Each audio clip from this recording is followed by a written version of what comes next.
मित्रों नमस्कार। मैं हूं राकेश कुमार। आप देख रहे हैं मत अभिमत। मित्रों, बिहार में सर्वे का काम चल रहा है और अभी सर्वे को लेकर तमाम हमारे जो दर्शक हैं, जो हमारे मित्र हैं, वो एक ही बात पूछ रहे हैं कि 31 मार्च जो स्वघोषणा पत्र देने का अंतिम तिथि है, वो बढ़ गया क्या या नहीं बढ़ेगा क्या या बढ़ जाएगा क्या। इस तरह के लगातार सवाल पूछे जा रहे हैं और ये सवाल इसलिए पूछा जा रहा है कि तमाम इलेक्ट्रॉनिक्स मीडिया में तरह तरह की भ्रांतियां पैदा की जा रही हैं, तरह तरह के की बातें बताई जा रही हैं जिससे लोग भ्रमित हो रहे हैं।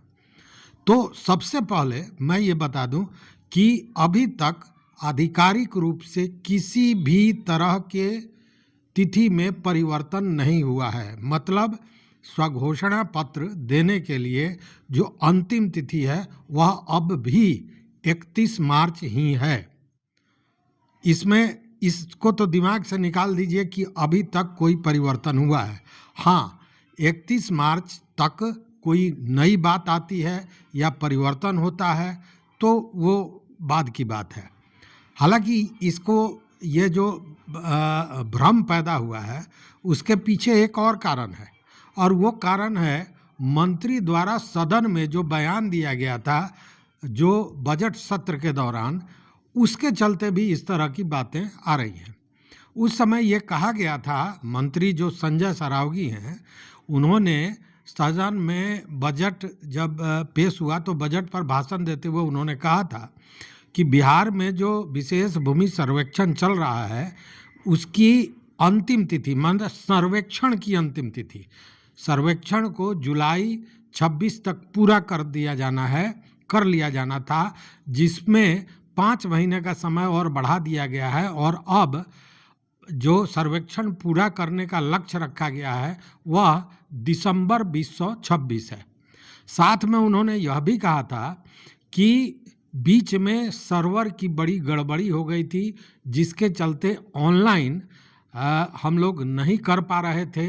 जो स्वघोषणा पत्र देना था उसमें कुछ परेशानियां हुई थी रैयतों को, इसलिए यह सारे जो जिलाधिकारी हैं उन लोगों से पूछा गया है, उनसे रिपोर्ट मांगी गई है और उसके बाद रिपोर्ट को देखने के बाद ये फैसला किया जाएगा कि स्वघोषणा पत्र देने की तिथि को बढ़ाया जाए या नहीं। उनका जवाब ये था कि बढ़ाया जाए या नहीं यह जिला से जो रिपोर्ट आएगा उसके बाद तय किया जाएगा। उसका मतलब ये कहीं से नहीं था कि बढ़ा दिया जाएगा या नहीं बढ़ाया जाएगा, यह फैसला उस रिपोर्ट पर आधारित था। लेकिन इन सारे चीज़ों को देखने के बाद कहीं ना कहीं एक भ्रम पैदा हुआ और जो इलेक्ट्रॉनिक्स मीडिया है उसमें भी इस तरह की बातें आई। कहीं ये कहा गया कि बढ़ गया, किसी ने कुछ कहा, किसी ने कुछ कहा और वो कहीं ना कहीं भ्रम पैदा किया। इसलिए सबसे पहले तो गांठ बांध लें कि अब तक आधिकारिक तौर पर किसी भी पदाधिकारी से या किसी भी आधिकारिक तौर पर यह बात नहीं आई है सामने कि स्वघोषणा पत्र को जमा करने की अंतिम तिथि में कोई परिवर्तन किया गया है। हालांकि आप जानते हैं कि पहले भी स्वघोषणा पत्र जमा करने की अवधि में विस्तार किया जा चुका है। पहले आपको याद होगा नवंबर 2024 तक ही जमा करना था, फिर बाद में उसको बढ़ाकर 31 मार्च किया गया।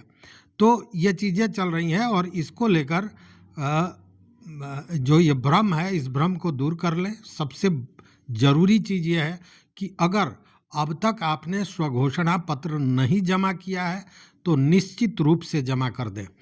हो सकता है बहुत से ऐसे मित्र होंगे जिनके पास कागजात की कमी होगी, तो जो कमी है उसको पूरा करने का प्रयास किया जाए। नहीं भी अगर होता है तो जो अपना दावा है वो आपको देने में कोई हर्ज नहीं है, क्योंकि जब फिर ये जो टीम है, सर्वे टीम है, आपके पास जाएगी उस समय भी आप प्रस्तुत कर देंगे। लेकिन स्वघोषणा पत्र देना आवश्यक है, जैसा मेरा मानना है। ये डराने जैसी बात नहीं है, क्योंकि बहुत जगह आप मीडिया में देखेंगे कि अगर नहीं किया जमा तो हो जाएंगे संपत्ति से बेदखल। ऐसा कुछ भी नहीं है। बेदखल इतनी आसानी से कोई नहीं कर सकता है, चाहे वो सरकार ही क्यों ना हो। लेकिन आपको अपनी मलकियत तो बतानी होगी, अपना दावा तो प्रस्तुत करना होगा। इसलिए यह ज़रूरी है कि आप वह स्वघोषणा पत्र दे दें।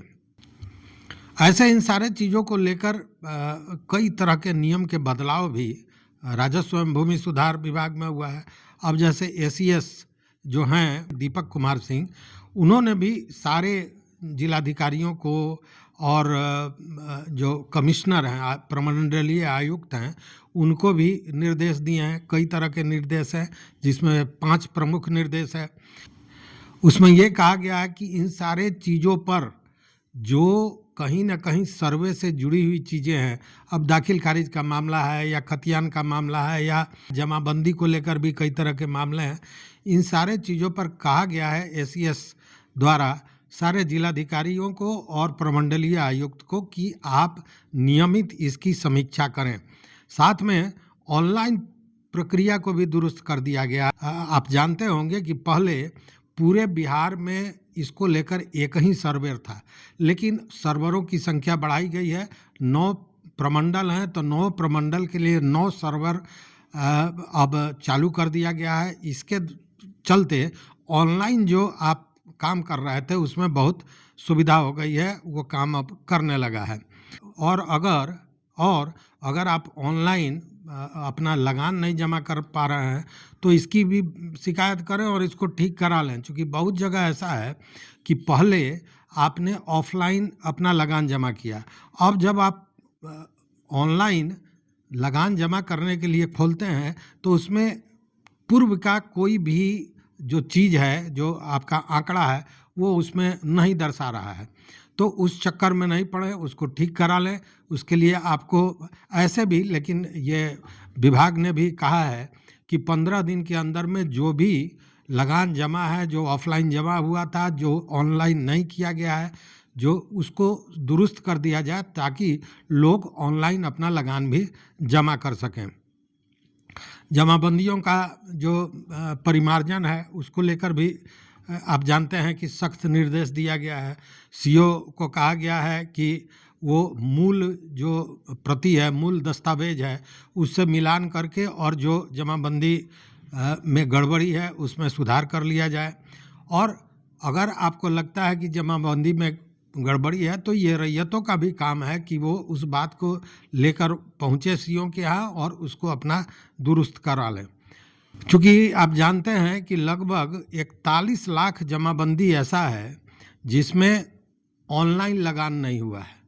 ऑनलाइन लगान मतलब वही जो हमने कहा कि ऑफलाइन आपने लगान, आप गए कर्मचारी के यहाँ, रसीद कटाए, अपना लगान दिए, अपना शुल्क जमा कर दिए हैं, लेकिन उसको ऑनलाइन नहीं किया, मतलब वो आपके रजिस्टर में नहीं चढ़ा है, ऑनलाइन नहीं हुआ। तो जब ऑनलाइन नहीं हुआ तो जब अब आप चाहते हैं कि लगान ऑनलाइन जमा करें तो कुछ भी नहीं दर्शाता है, तो वो सारी चीज़ें भी ठीक हो जाएगी। उसको लेकर भी कहा गया है कि इसको तुरंत अपडेट करा लिया जाए। चूँकि राजस्व विभाग की बात है तो और भी जो छोटी छोटी चीज़ें हैं वो भी मैं चाहता हूँ कि बता दूँ। उसी तरह आपको बताएं कि जो लॉक जमाबंदी है उसको लेकर भी जांच प्रक्रिया चालू है, जांच चल रहा है। और उसमें कहा गया है कि जांच करके अगर वो रैयती निकलता है तो उसको अनलॉक कर दिया जाए, और अगर सरकारी निकलता है तो उसको भी क्लियर कर दें। मतलब सीधे जो रोज़ आप हंगामा सुनते होंगे कि लाखों एकड़ ऐसा ज़मीन है जिसको लॉक कर दिया गया है, तो कभी बेतिया राज की बात आती है, कभी कोई अन्य मामला आता है। तो इन सारे चीज़ों पर विभाग लगा हुआ है और चाहता है कि जल्द से जल्द इसको ठीक करा लिया जाए। साथ ही ये जो सरकारी भूमि की पंजी है इसको भी दुरुस्त करने का काम चल रहा है। और दुरुस्त करने का काम चल रहा है, उसके पीछे कारण ये है कि ये जो बसेरा योजना है, इसके तहत जो वैसे लोग हैं जो भूमिहीन हैं, जो जिनके पास घर नहीं है, उनको बास्कीत का ज़मीन देने का भी एक सोच सरकार रखती है। हालांकि आपको याद होगा जब सर्वे हुआ तो सबसे पहले यही चर्चा चली कि सरकार का ये राजनीतिक फंडा है, वो चाहती है कि सरकारी ज़मीन मैक्सिमम निकालें और लोगों में बांटे, चूँकि चुनाव आने वाला था।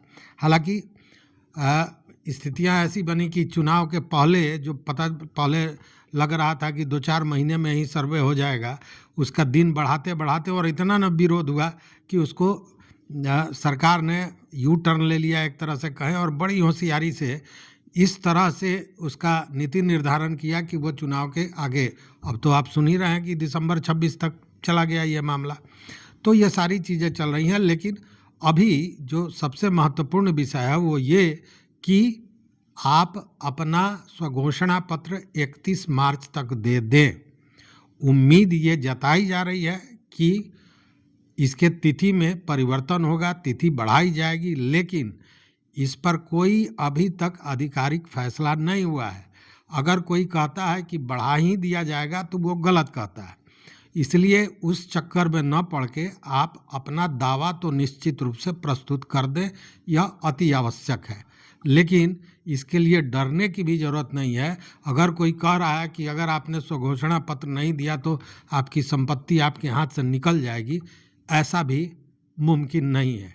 लेकिन हमारा भी काम है, आपका भी काम है कि अपना दावा, जो मेरी संपत्ति है उसका दावा तो जरूर प्रस्तुत करें, और उसका माध्यम वही है स्वघोषणा पत्र, वंशावली और अन्य जो, उसको ऑफलाइन भी कर सकते हैं, ऑनलाइन भी कर सकते हैं, क्योंकि ऑनलाइन प्रक्रिया भी अब बहुत आसान हो गया है।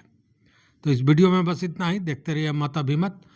मित्रों, चैनल पर नए हो तो सब्सक्राइब कीजिए, लाइक कीजिए, दोस्तों के साथ शेयर कीजिए और अपना विचार जरूर दीजिए। बहुत बहुत धन्यवाद। कोटिशः आभार।